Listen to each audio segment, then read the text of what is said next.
We are live. We are live. And committee, welcome to our crossover week. We've got a heavy agenda and it seems to be getting heavier momentarily.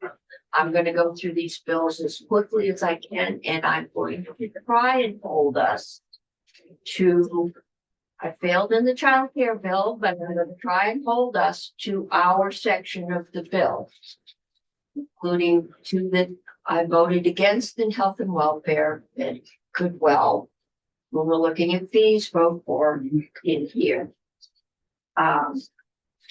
We're going to start with S327, which is an act relating to economic development. And Rick's here to give us a walkthrough. Good afternoon. New. Rick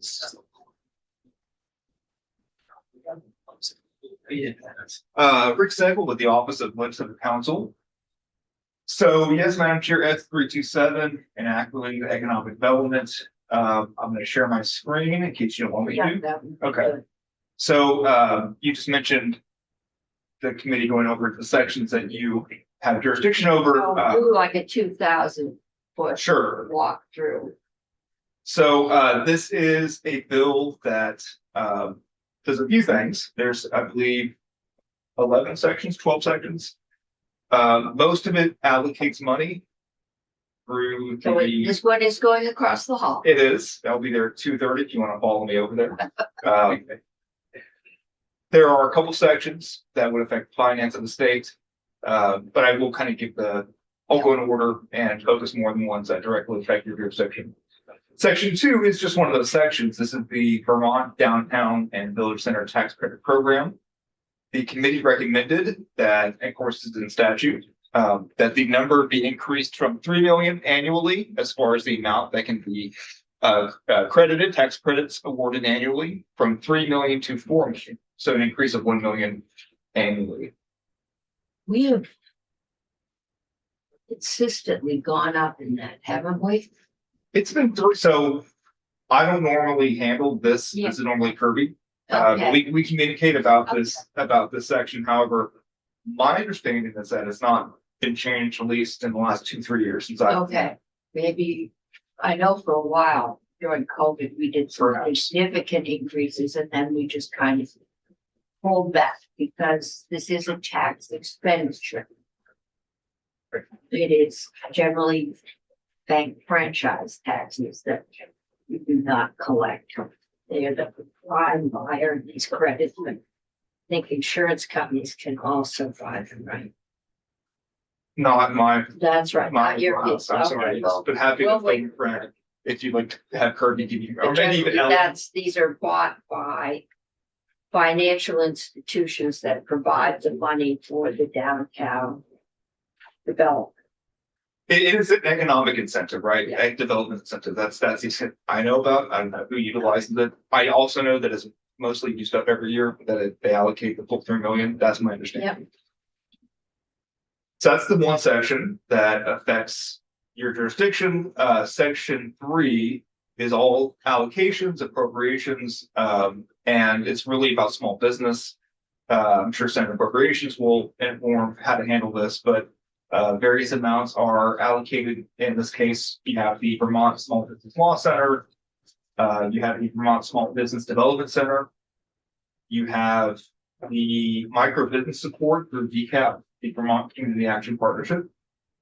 You have the Professionals of Color Network. Section 4 is VOREC, the Vermont Outdoor Recreation Economic Collaborative, another allocation for them to conduct a study that would provide statement information on how it can better support its $2.1 billion outdoor recreation industry. Section 5 is the International Business or Trade Office, the Montreal office that ACCD maintains. So we should allocate $150,000 to continue that office's work with Montreal. Section 6 is brownfields allocation, 3 million would be allocated for brownfields remediation and redevelopment. And this is an allocation, but it goes through regularly, if not every year. Is this an increase in the allocation? So this is structured differently, Madam Chair. This would be money that's not appropriated, money that's already been, it's money already in the account of these agencies. So what's going to have to happen is this money will have to come from somewhere. And especially at $3 million, So it will come out of something, another program, or this will or be strict. savings within the agency. Right. Okay. Or money will be appropriated in the budget to fund these programs. Fund it. Yes.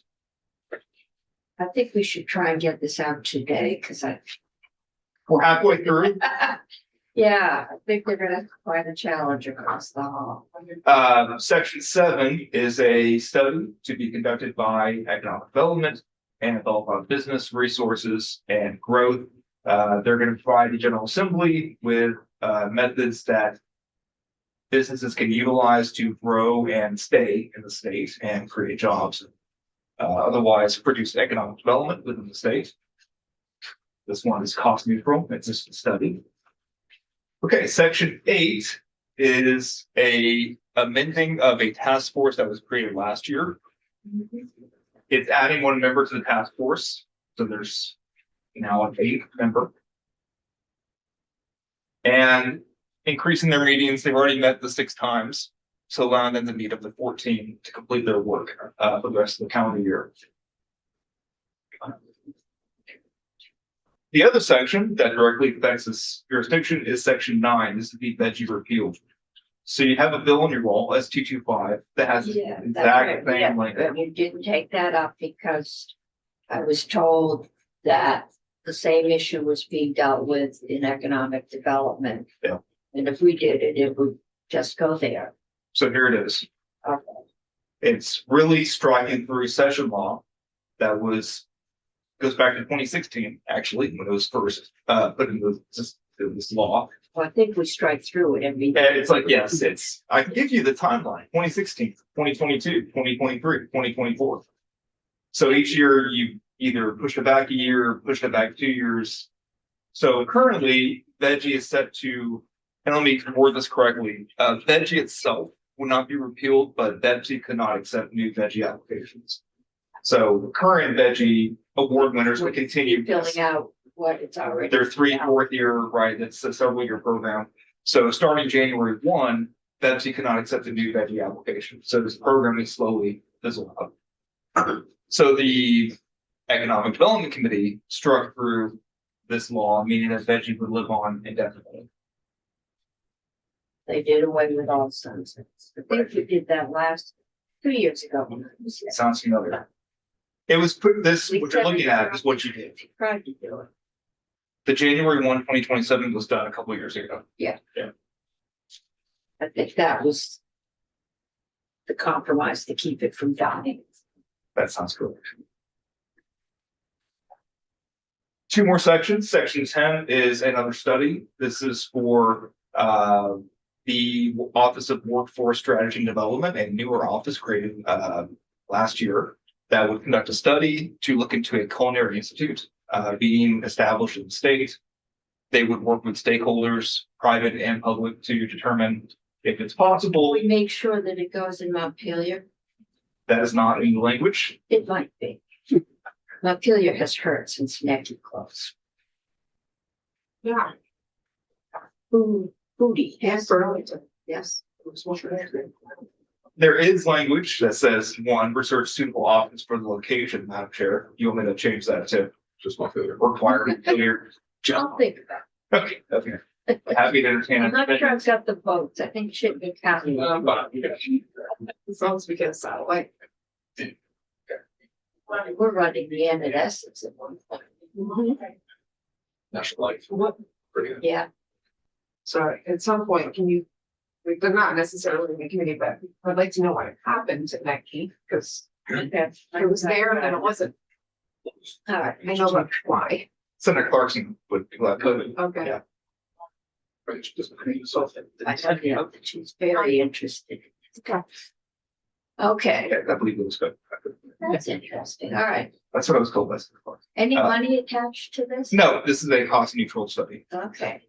Um, How many studies and reports we have to on this bill? so, well, we have one more. There are three, plus the task force, which was passed last year. Amending that, adding more meetings. But the third study is this, this was a bill. This is, I'm gonna butcher the bill number. Senator Weeks, had a bill introduced that, would have had AOT conduct a study into the 22A options, limited access highway, rail. It's been an Yes. issue for a long time.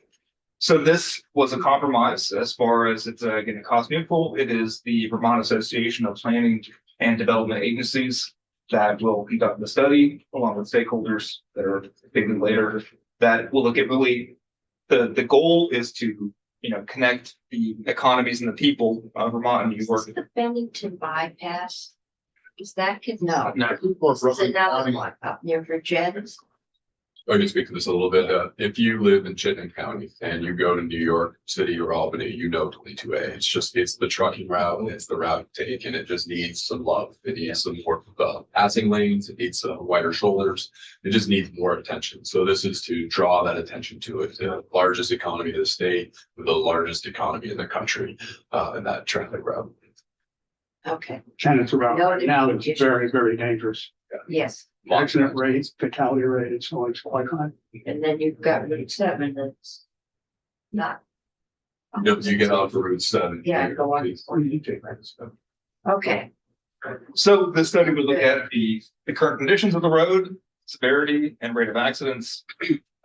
That's one. Two, a potential route for a new limited access highway to connect Burlington to Interstate 87 in New York, and the estimated costs associated with constructing such a route. And then three, the feasibility of a rail system that would connect the two states. Looking at the rail plan and the freight plan that AOT has. A lot of stakeholders, AOT, ANR. I don't like saying verb, so Land Use Review Board. Vermont Chamber. Vermont Chamber and the RDCs would be the stakeholders.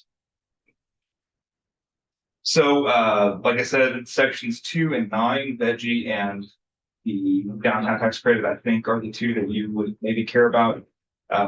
Those would take effect July 1. The only one taking effect on passage is the convention center because they currently exist. That is S327. questions. Yep. These are not new issues. I think they hit this committee regularly. I know the downtown tax credit hits annually. My question, and Patrick is next, is that's $1 million that won't be collected, that won't be going to the general fund. So before I give it away, I think we should get a report on what is happening across the hall, but because this is money that downtowns can use all the help they need, and you can use it for flood proofing. But again, I think it's really small towns like the one we heard about this morning don't have the capacity to even apply to do it for flood proofing. And so we will see where that goes. Do we have any questions, Rick, at this? Okay. Patrick can't be here until 2 o'clock or later. So Ted and Tucker are not here. So let's talk about veggie committee. I don't even remember what we did last year with veggie. We didn't get it out of here. All right. That is our down that is our business development program. It is close to it through the state.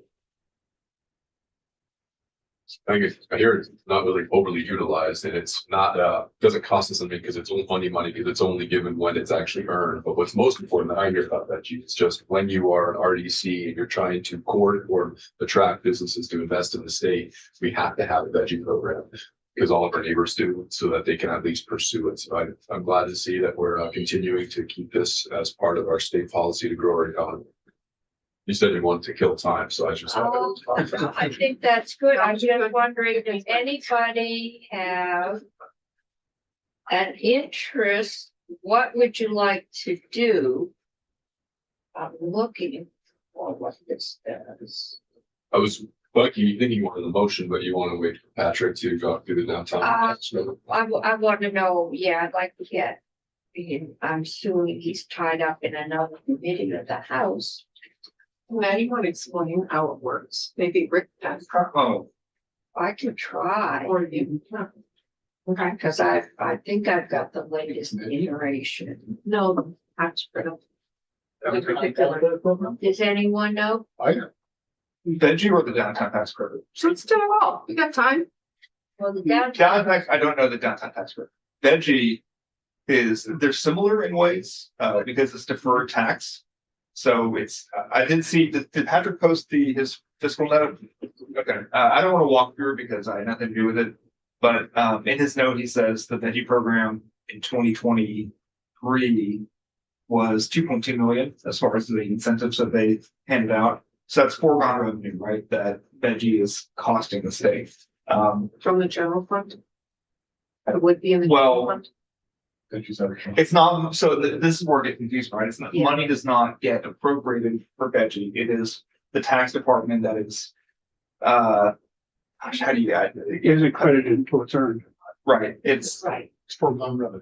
yeah, it's the best way I can describe it. It's not a tax person. That's the best way I can describe it. And it's, you apply to be in veggie and you have to show famously the but for that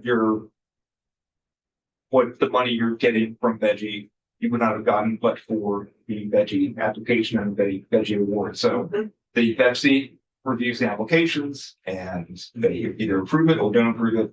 And then you must show during the 3 or 4 years of the award that you are meeting your application. The parameters you set in your application, either payroll, there's a payroll performance, that you can meet. Or it's the. capital investment. Capital Jobs investment. and Yep. capital investment Yep. to. Yep.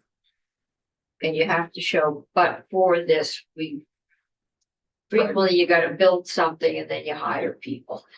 The theory is, and this has been through more than one iteration since I've been here, that you don't get anything until you actually produce what you say you're going to do. So you start up, you pay your taxes, and there is an algorithm and a computer that this all goes through for the but for. And the theory is that you hire 20 people, they are paying income tax, they're paying, sales tax, they are putting money into the state coffers. You pay your taxes. When you reach, you have to then go in and say, we created 15 jobs. Therefore, you get the money you paid in back. So it's a tax credit in that sense. And that's the vegetable program been around quite a long time. And the major change was somewhere around 2007. Because up to that point, we paid the money out in advance, based on the approval of the Pepsi application and their entry into the program. And what we found in a number of cases in years before, was that although it was approved and that the hiring either didn't occur in a timely fashion, something happened to the business. And as a result, we didn't get the money. But what happened is the money had already been paid out and it couldn't go back and easily collect it. So the law was changed. to say everything had to be after the fact, after we could demonstrate that they did what they said they were going to do, and that jobs or whatever it is that were required were in fact done. The biggest Which makes yank sense. that people had with it is Well, because the auditor did an analysis. I don't know if you're gonna speak to that at all, but I remember a few years back, there was an analysis done. So, sorry, go ahead. yeah, well, I mean, that's it. The analysis had to show there had to be a demonstrable link to the but-for condition that is placed. Now, some would argue it's very difficult to say that the jobs that were created were the cause of the actions that the company planned to take and did in fact take. And there's always that debate. You can't really prove it effectively other than somewhat subjectively. Mhm. But you could say, for example, that we wouldn't have light in this room unless we had torn down the building that was blocking the light. But at the same time, you could also say, yeah, well, lightning could have struck and burned the building down. Anything could have happened. But the issue is the building is gone and we have light in this room. And so therefore we accomplish. So that again is one of the arguments that, but if there are programs like this that you said you can't definitively prove that because you did A, B happened because something else could have happened. And, and we look at right now what happened in St. Albans, for example, in which the downtown of St. Albans is so materially different than it was 15 or 20 years ago. You could have said lightning could have struck, gotten rid of all those old buildings, energized people to go downtown and spend money, and so on. But the point is, it happened, and Veggie did a lot of things that were related to making it happen. Veggie or chip or both? This was Veggie that I'm talking about now. Okay, in St. Albans. Yeah. Yeah. Okay. I think the best explanation I heard was at an NCSL conference. It was one of those discussions around the table. And the conclusion was, every state hates doing this because you can't prove it, investing state money.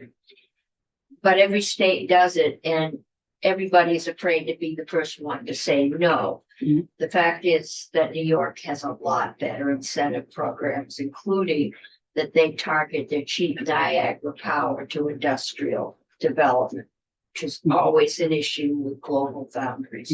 At the same time, in terms of designing the particular benefit and how it's going to be applied, This, we have a lot of flexibility in saying, well, what is the benefit that is needed, for example, to make St. Albans attractive to a business to come? You do that by talking to people who want to invest, by talking to, and so on, and you develop a plan. And that's essentially what we do.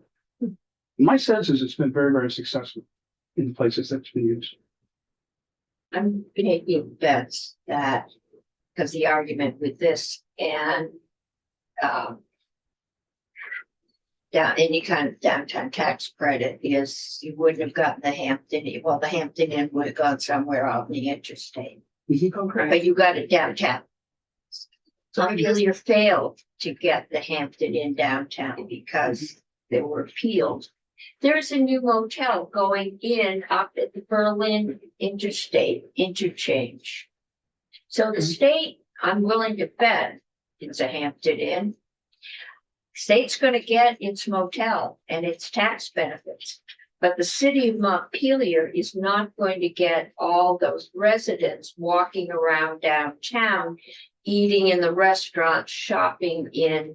That money is, well, it's probably gonna go to Burlington and Stowe. But the Barry Montpelier areas are not.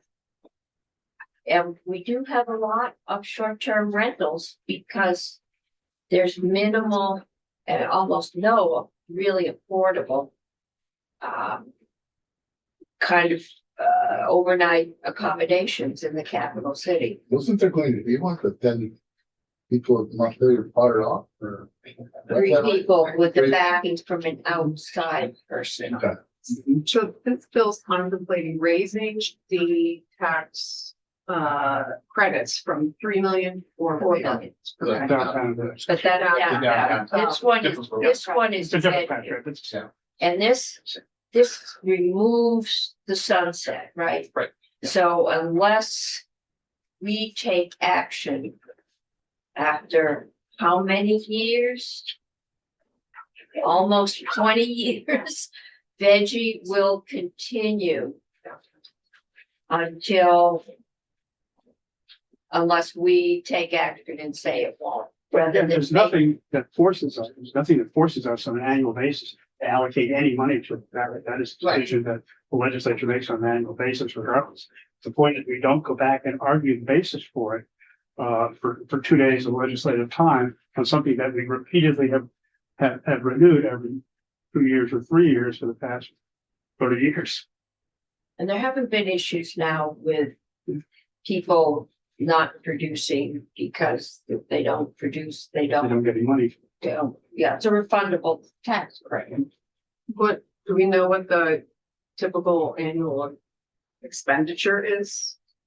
It should be in the report that we have from JF Publishing. Just, That's, and Patrick can't be here till Yeah. at least 2, so we're waiting for that. So his fiscal note is on the website. It is on the website. So the 2023, so there's no appropriation, right? So it's a 2.2 million effect the revenue of the state through tax credits. Okay. But we don't know. And so there's no cap on it either, right? So some also consider, I'm not sure there ever has been a cap. There has been a cap. Okay, so not currently in I statute. don't remember right now how it's structured today.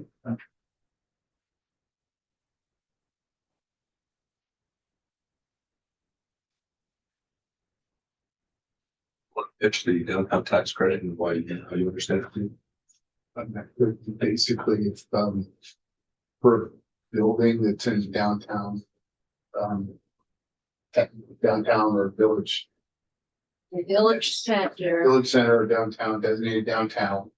If you have a building project that it's facade, code work, is facade code, life safety work, flood, what's yeah, that? and flood resilience. Blood resilience, then you apply for a credit.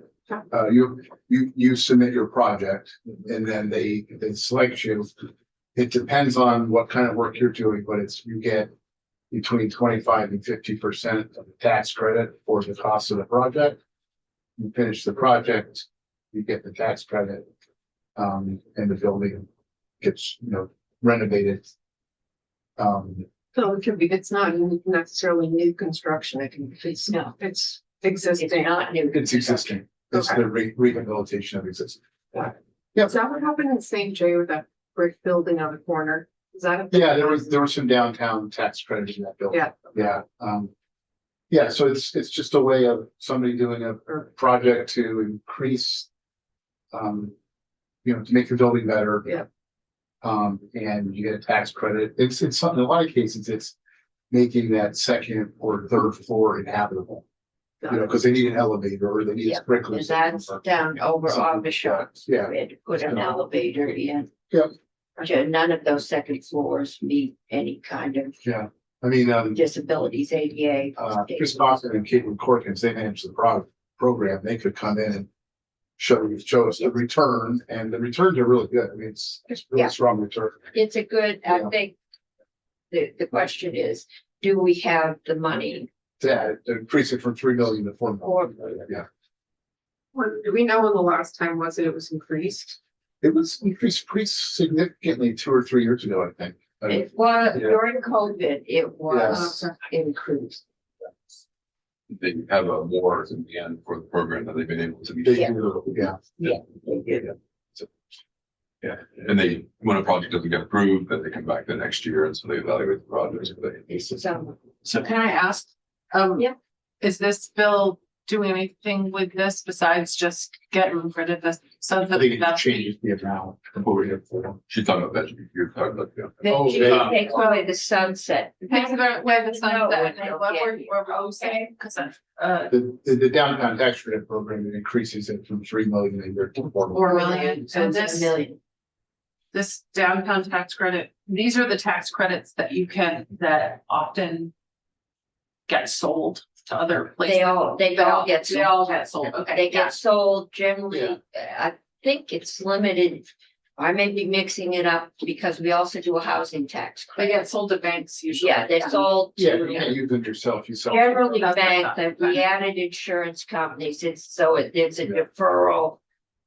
Basically of the bank taxes. But the we get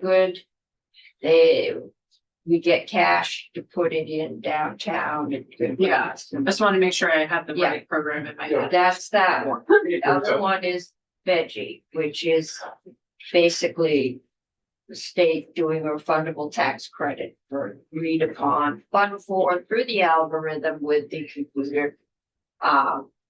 Either jobs or capital improvements. Got it. Okay. Okay, I'm gonna let, Can I have 2 updates for you all? Yep. And 1 correction. Let me share my screen so I can show you them. First with the downtown village center. 2020 Act 154, I think it's the big bill. It was updated from 2.6 million to 3 million. So that was, 6 years ago. The other, I misspoke earlier about the cap, that veggie does have a cap. Very end of the veggie statutes, and it's 15 million for the initial awards for each calendar year. So I don't know if they come close to that. They didn't come close in 2023 with 2.2 million. and the emergency board. I can remember at least once, we have upped that if there were several good projects in the works and I didn't want to lose one. But there is a cap on it. And So. subsection B, you can increase it by 5 million if governor Okay, applies.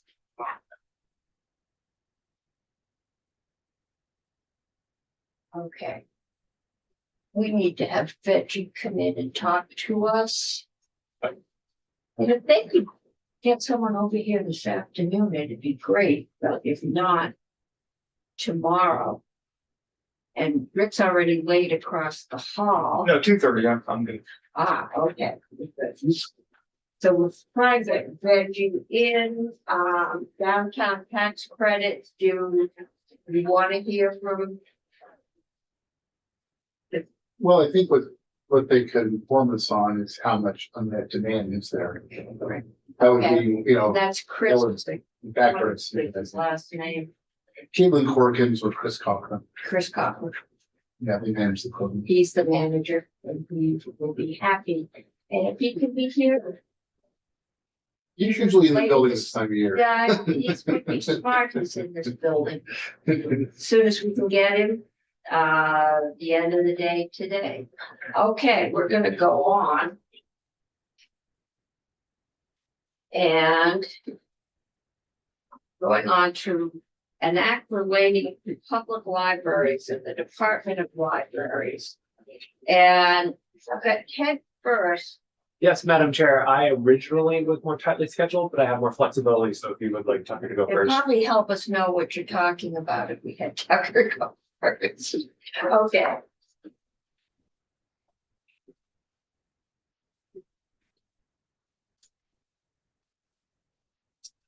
All right, good afternoon, Committee. Tucker Anderson, Legislative Council. How would you like me to proceed? Would you like me to walk through the bill on the screen? Through the bill. Gather this is. Yeah, just walk through the bill and tell us why we have it. It has, there's another one that has to go across the hall. I'm gonna try and get those all out of here. All right, well, I'm gonna be working from draft 3.2 of the Senate Education Committee's strike all, and then this is the report that they voted out favorably. And I will tell you what is happening in each of the sections, but I probably can't tell you why it has ended up here, just because I'm not a member of the Senate. There's either and I don't a have- fee, an implied fee, a possibility of, There's the use of funds in grant programs is affected by amendments in the bill. So first, I'm not sure either. I skipped right through the findings because they're your findings and I never cover them in my testimony because Okay, they should be accurate. they are not the findings, but that's okay. Section 2 establishes Vermont Libraries Day as the third Monday in the month of October. Right, Section 3, this is one of those grant programs that is affected. And in fact, Senator, we were discussing this just this morning, in Senate Health and Welfare. This is the This is- Universal After School and Summer Special Fund. And this is where the cannabis sales tax money goes. That is correct. Okay, as apart from the excise tax, which goes to education, am I? That is correct. And now you See, know I why I learned knew this that morning. in my testimony this morning. It Yes, wasn't from any Yes. specific research. so this is the funds that go into this fund come from the cannabis sales tax revenue. And this got very challenging on the floor maybe 3 years ago, because Jane Kitchell was here. Because that was agreed upon.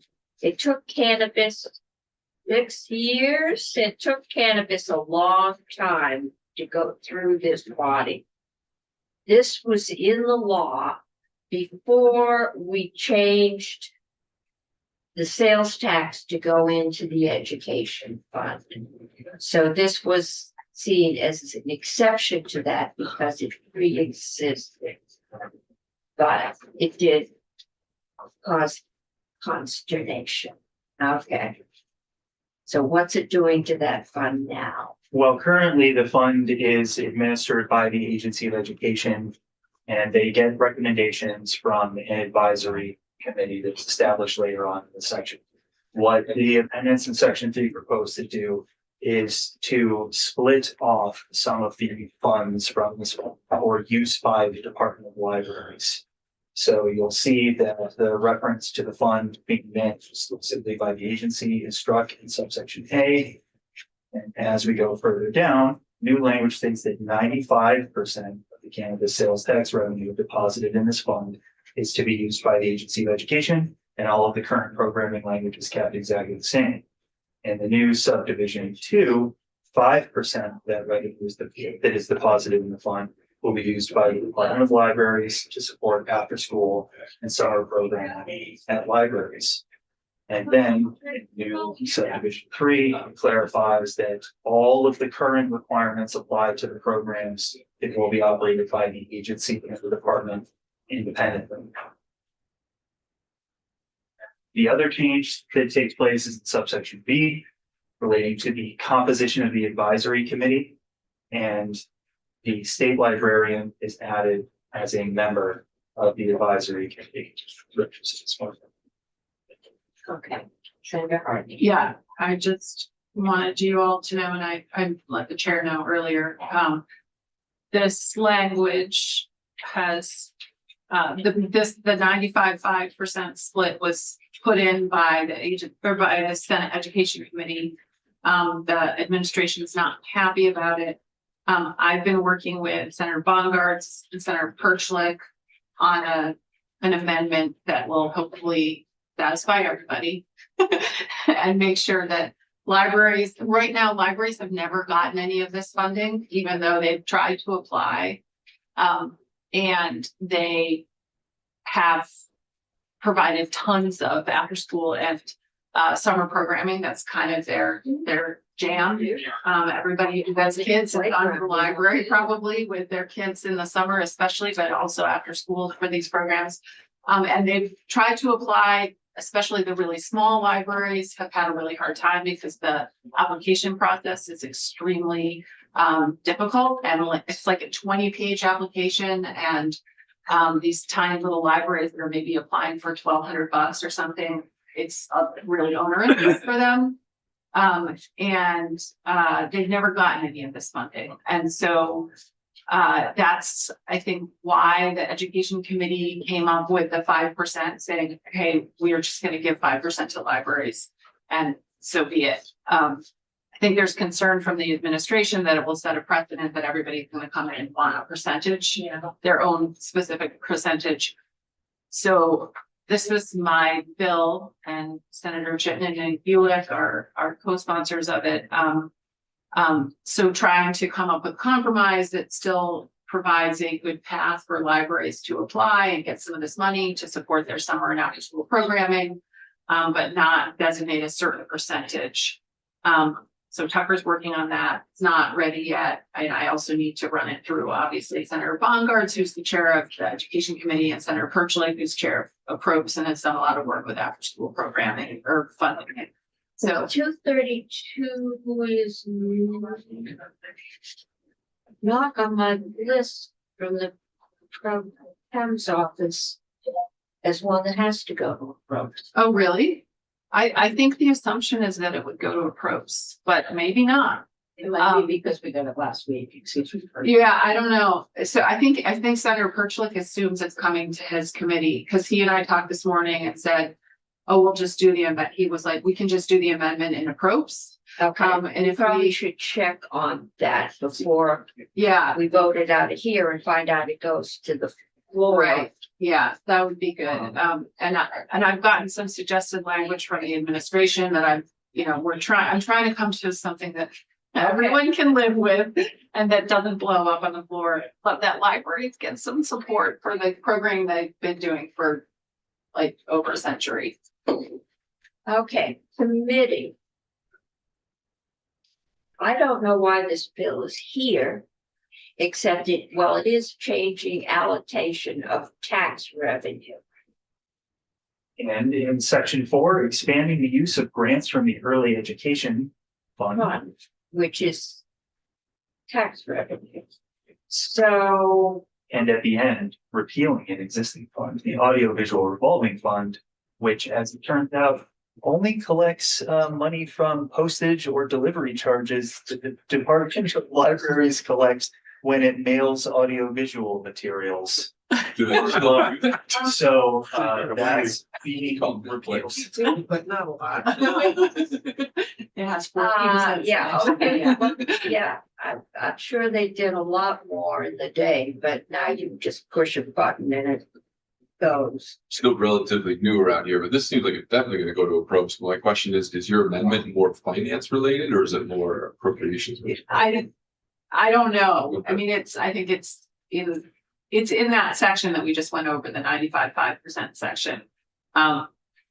So I don't know if that's more appropriate or more finance. I can go check in with the secretary to see if he thinks this bill is gonna go to appropriates. If you would like, before we. Well, we could just send an email up there and ask them if this bill is likely to go to a PROPS. Okay, that works. too. Okay, and then we could be here. And education took testimony, so our only thing is it okay with us? to Yeah, and I do think that, an amendment. Senator Bongartz might want for his committee, so I don't want to hold up the bill if it is going to approach. So we have Right, more if it is time. going If there. it's not going there, then we should wait until to the make sure Yeah. that adjustments get made rather than have it go all the way through and end up getting vetoed out. Area of comfort. Does that cannabis money right now go through the ed fund? No, No? it goes to this fund, and I was thinking we would have the Department of Education come Right in. now it goes directly. It goes directly to AOE for after-school programs and other. The idea being that if kids aren't hanging out alone without anything very interesting to do, they might be more inclined to imbibe in something they shouldn't or get into other forms of mischief. So it's prevention money. And it was part of the discussion, I think, between health and welfare and judiciary, probably at the turn of the century. We're not done with it in health and welfare yet. But, yeah, So, well, I'm in favor for what it's worth. The librarian here. we can. As soon as we get a response from the secretary, we can decide that nobody sounds like strenuously objects to this and send it on its way. If it's going across the hall, if it's not going across the hall, we'll put the amendment on. If possible, I would like to hear from the Agency of Education as to what they are doing with that money, and it's all going out and They create a report that I've heard is as clear as mud. okay, well, we'll see if they can come here and talk to us. And find out where that money is going. I know the school bus from 32 traditionally stopped in front of the Kellogg Hubbard Library. And many students did their homework there. Waiting for their parents to pick them up and take them home. And there was some babysitting going on, sure. But there are a lot of programs and they're building some kind of a playground equipment down there. There's no playground in down there. So they are doing that kind of program. Okay. You. I've got these all on for a possible vote.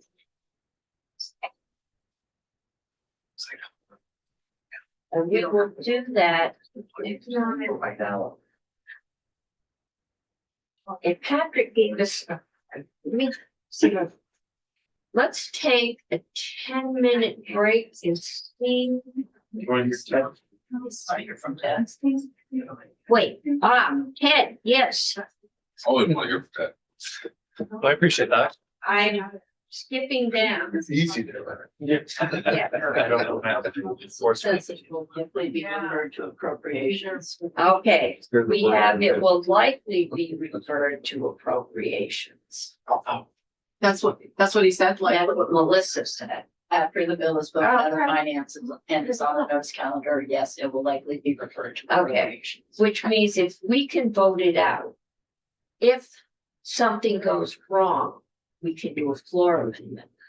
Yes, Okay. yeah, we can hold all of those cards, but I mean, I have the word of the chair across the hall that he will work on it with us on it. But if he doesn't get it, Right, if then he doesn't get it, then we have to do the we will floor, have which to will be do a a little. floor messier. amendment and say it was our understanding that we were getting it over there ASAP. Okay. So Ted, Yes, I am. this is libraries.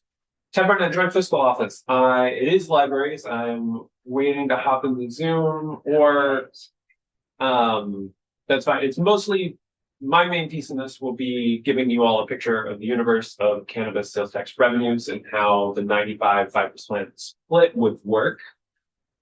So that context may be helpful for you all, just as general, as an finance.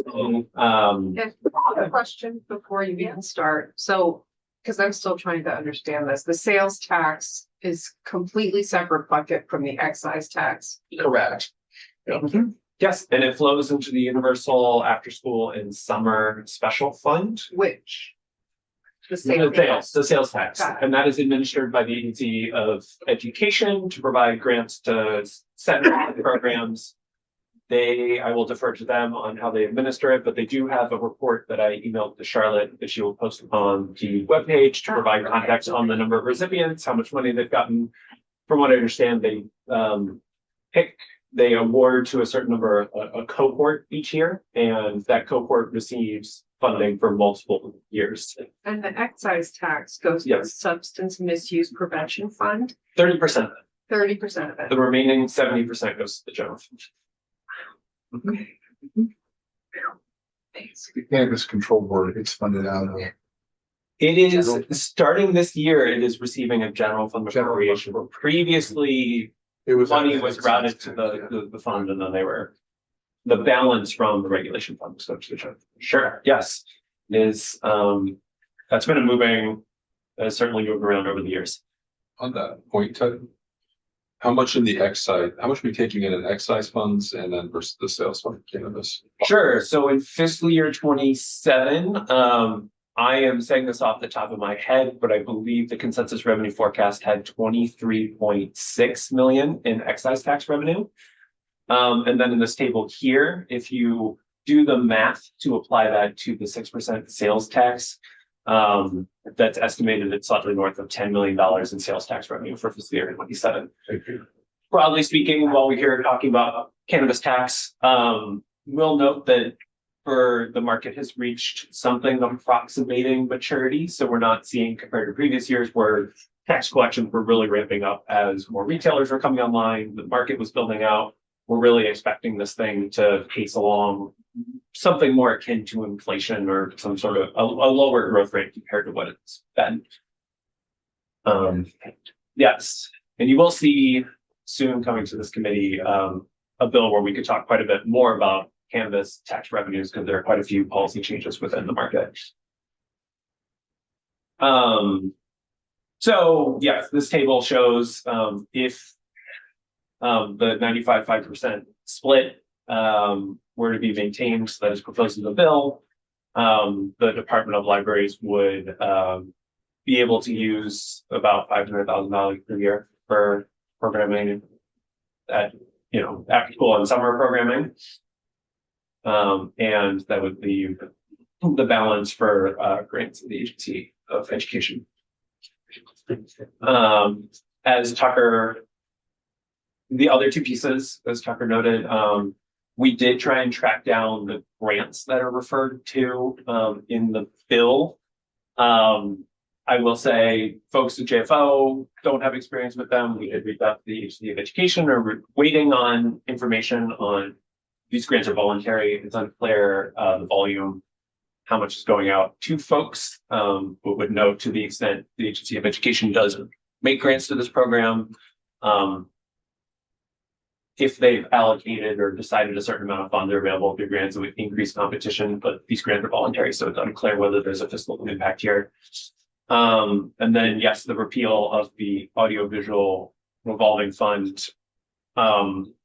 Testimony that I saw in another committee written testimony referred to the fund as no longer relevant. So, Can I ask a question? What do you mean by to the extent that these grants are voluntary? What do you think of that?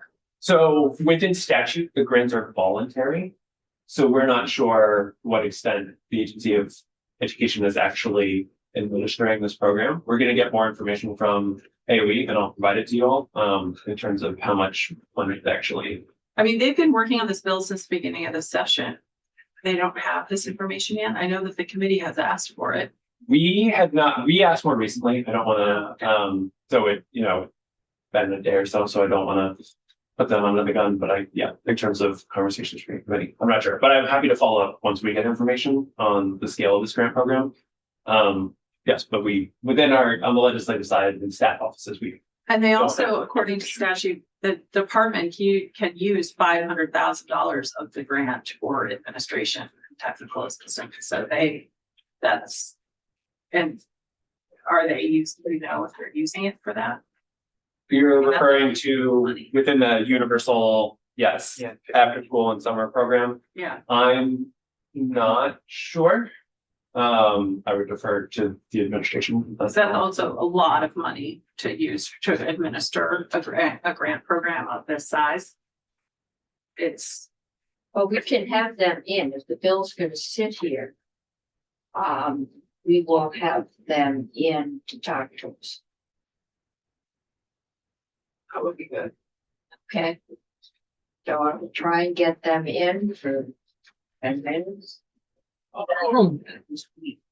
Any questions for Ted? So we've got what the breakout would be. Can you normalize this notion of 5% of a chunk of things going to one thing? Do we do that commonly? The best example is the property transfer tax. Okay. Yes. Although those statutory percentages are not withstood, the current structure in the budget is roughly reflective of those statutory allocations, where the general fund receives 37%, the Housing and Conservation Trust Fund receives 50%, and the Municipal and Regional Planning and Resilience Fund receives 13%. Those are the statutory allocations. For a long time, the actual allocations were different. The general fund received more than their statutory allocations, but as with the changes in Act 181, as the real estate market has picked up, current budgetary allocations are similar to that statutory construct. So that's the best example I know. Homes and meals, purchase and use. Yes. They all get divided. Is your compromise language attempting to make it easier for libraries to get access to this money, to streamline the process? They don't have to fill out 20 pages. Yeah, I mean, there's part of the language is the requirement. They come up with a shorter application for small, not just libraries, but small organizations in general. Would it prioritize libraries as well? I would love to do that, but if my, it adds libraries in to the mix. I think, and I would love to, I mean, I'm fine with 5% language. I like it because it guarantees libraries the money and, they have gotten none, but, yeah, I don't want to say too much about it because it hasn't gone through to Yeah. the, you know, Still yeah. working on it. Exactly. It's still a work in progress. It's a shame when paperwork and applications become a barrier to access. Let's do that. Yeah. Okay. Who can't we get? She can be on Zoom at 2:45. At 2:45, and that's, okay, on 327, that's economic development. Okay, that's the downtown bill tax. Why don't we